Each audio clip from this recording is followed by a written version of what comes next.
Into how unforgiveness called me to have my first child. And y'all, this is a story, so I think you definitely want to listen to it. Walk her down the valley, pack a piece of heaven for the bottoms of her feet. Teach her how to jump and how to stretch when she reach, like the angels do, and you gon' make it through now.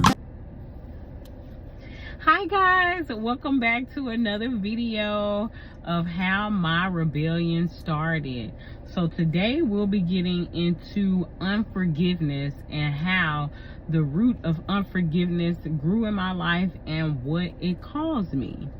So on my first video, just to kind of briefly catch anyone up, we talked about how porn, masturbation, and premarital sex came into my life.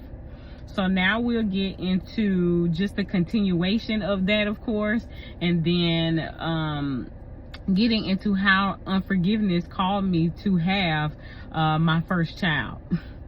And y'all, this is a story, so I think you definitely want to listen to it.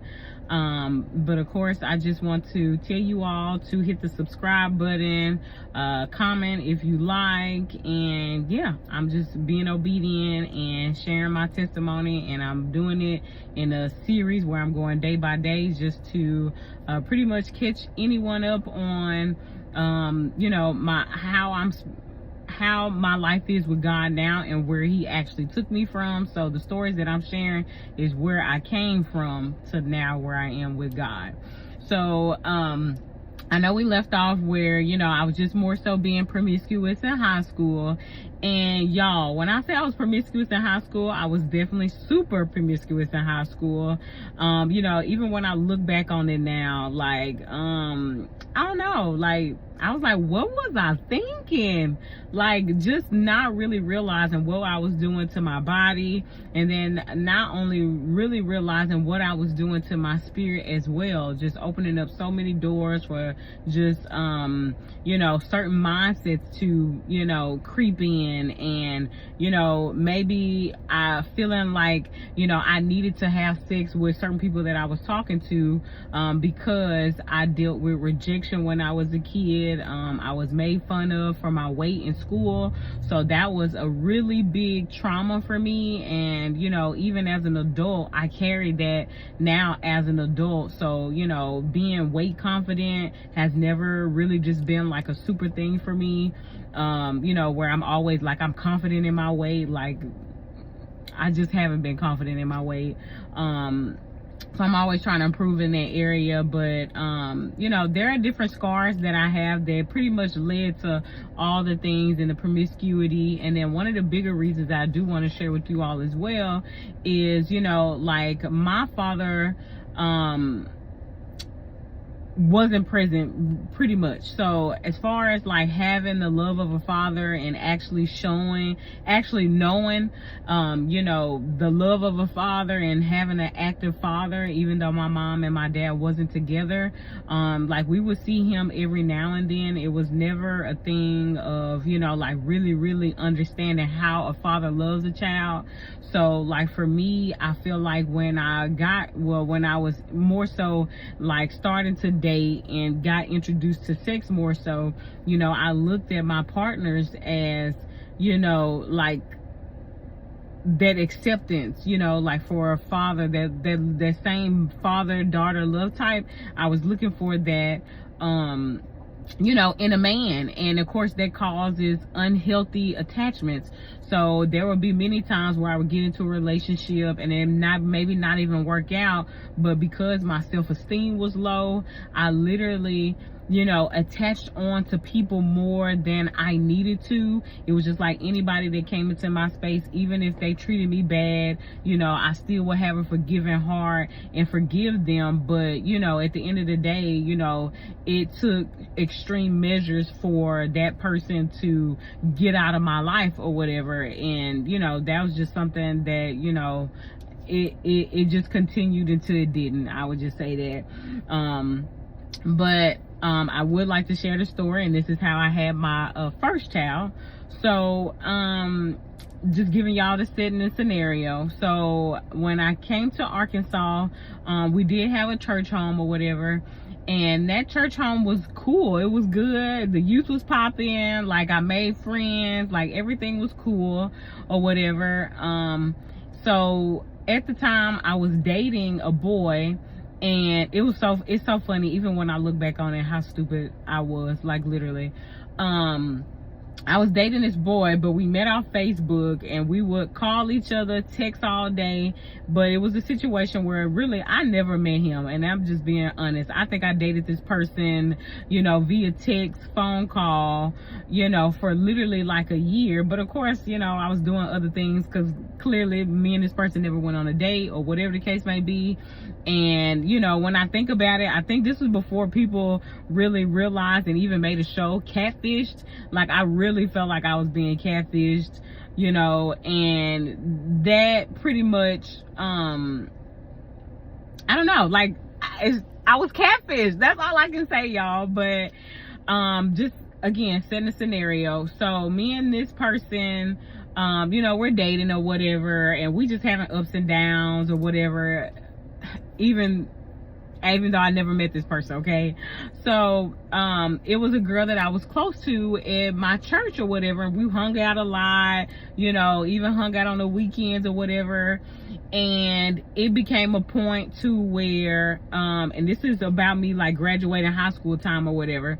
So me and her had hung out or whatever, and I don't know, like, it just became a thing where her and him kind of like started exchanging messages, and like I knew that they were kind of like chatting via Facebook, because you could see the comments and stuff like that.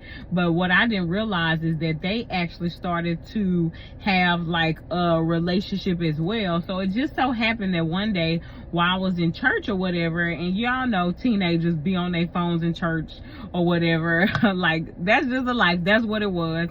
And we always had our phones, so we'll be, not really listening to the sermon and just on our phones or whatever.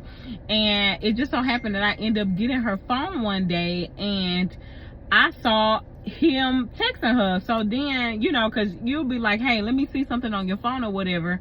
And then I'm like scrolling, I'm like, are you serious? So I get like upset, because I didn't date this dude for like a year or whatever. And I was like super pissed, because I'm like, how could you talk to somebody that I was talking to? Me and you was cool, we was hanging out, and I'm telling you about him and blah blah blah and all this. So this is where my unforgiveness started to breed. So like, I really was upset about it or whatever, and she kind of tried to explain herself. And just being in the church setting, and then us having a youth director, so even the youth director had found out about it, and she was very helpful in trying to mend the relationship back. So long story short, the relationship mended back together or whatever. So now fast forward to the summer, I just graduated high school or whatever, and like we would just go hang out, do whatever, blah blah. So I'm trying to even think. Yeah, so the dude that she was talking to, now mind y'all, she was younger than me. She was like, literally, I was in the 12th and had just graduated, so I think she may have been maybe in 10th grade or something like that. So maybe a year or 2 years behind me. I think 2 years behind me or whatever. So she started hanging out with this dude or whatever, and I remember it was a day where she was just like, well, we can come pick you up and such and da da da, whatever. And I'm like, okay. So we picked up, I was hanging with them or whatever, hanging with the dude or whatever. And now mind y'all, this dude is in college. So it's a lot of things that we do as teens that we should not be doing, even when it comes to ages. So it wasn't making sense. But long story short, she was hanging with the dude, and it became a situation where somehow I ended up getting his number. I don't know how. I don't remember how I got his number, but again, like I said, I was hanging out with them or whatever, and I don't know if it was maybe because she had left something, her phone died. Listen, y'all, I don't remember those details. I remember the main important parts, but I just remember somehow getting his number or whatever. And because I really truly had not forgiven her, I said, well, since she stabbed me in the back and he was a nice looking dude to me, I said, well, let me do the same thing to you. So literally, y'all, I started, seeing him or whatever, and it wasn't even really that we were like dating. We were just more so like I don't know, just being really casual, whatever. And then of course this is where sex is involved. So now, we're casually having sex because I was already promiscuous. And even me being promiscuous in high school, I see now how God allowed me to get to a certain point. Because I could have been a teen statistic and got pregnant in high school. I could have caught a disease or anything like that other than the STDs that I did catch. It was just so much. So the sexual sin opened up way more for me, but now this is where it started to open up even more. So now, me and him are dating casually or whatever, having sex or whatever. And literally, long story short, you guys, I end up getting pregnant. So when I got pregnant, I don't know, I just didn't even know what it was. I can remember to this day, like remembering to like expect my period to come or whatever, but I just remember having strong cramps, and I'm like, oh my God, like what is this? So I just I think listen, I'm a Google girl, so I Googled it. Even then, this is 2010, y'all. So I Googled it, and they was just like, you may be pregnant. And I'm thinking, I'm like, did I miss my period? I'm like, I can't remember, y'all. At this time, I ain't had no period tracker, no none of that. Could have had it, but I didn't. So not really even keeping the track of my period, not keeping the track of ovulation, like literally none of that, y'all. So because of my lack of knowledge, I fell a victim, and I found myself pregnant. And I even remember telling my mom I was pregnant. And of course your parents gonna be upset, but I think she was trying to find more of like the optimistic way of looking at things. So she was like, well, at least you out of high school, at least you graduated, so it's a big responsibility, and vice versa, whatever. So then it comes down to me actually telling him that I'm pregnant. So I tell him that I'm pregnant, and he tells me that he does not want another kid, because even while we were talking and dating, he never mentioned that he had a kid, y'all. So it only came out when I was pregnant, and he told me that he had another child or whatever, which the child was maybe like 3 or whatever at the time. And yeah, he told me that he didn't want another child or whatever, and more so like prompted me for an abortion or whatever. But my thing is, I think God has always, I don't know, like I just never had the spirit of like having an abortion, even when I thought about it, because I definitely thought about it, and that's the enemy creeping in on me. When I got pregnant the second time, and when I got pregnant the third time, and not being married or anything like that. So I did want to try to keep the principles in which I was taught at church, but not how, again, how can I keep the principles at church if I'm having premarital sex? Like, it doesn't, or I wouldn't even say the principles of church, the principles of God. Let me correct that.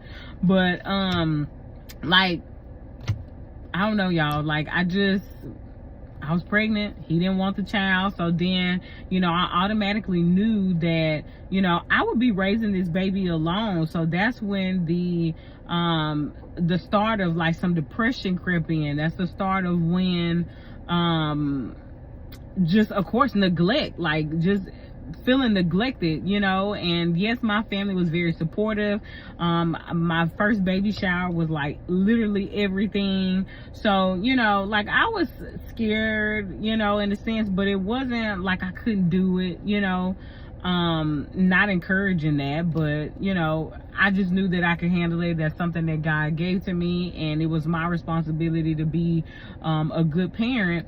But y'all, literally unforgiveness caused me to have a child, and that was because I already had all these other sins in my life. So unforgiveness literally allowed for, with a combination of promiscuity and all that, it was a combination of that literally landed me with my first child. So I definitely just wanted to come and like share that with y'all. Like unforgiveness is dangerous.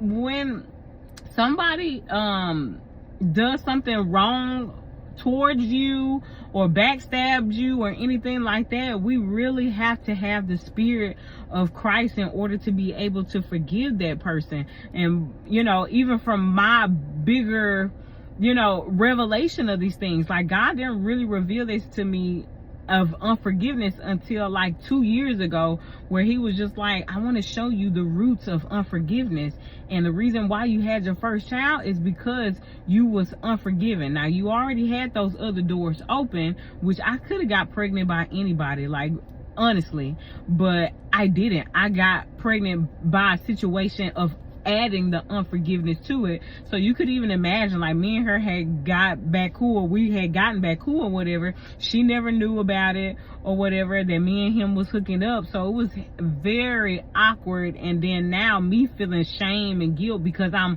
like pregnant by somebody that she knew and that she slept with too. And it was a crazy time. And then for me to be 18 and to have like all that weight and all that pressure on me, like it was crazy. And even with me naming my child and just like naming my child and giving my child a last name, I'm sorry y'all, my phone had overheated, so the video had cut off. But I just want to say that it was just a horrible situation. So my spirit was really bogged down with just the unforgiveness. Now I'm carrying shame. Now I'm carrying the pressure of being an unwed mother, and it was just a lot, you guys. But I just want to again, forgive. You never know what situations unforgiveness can get you in. So I feel like sometimes you can look at things and be like, dang, like that didn't even have to go like that. But again, I know that my life is a living testament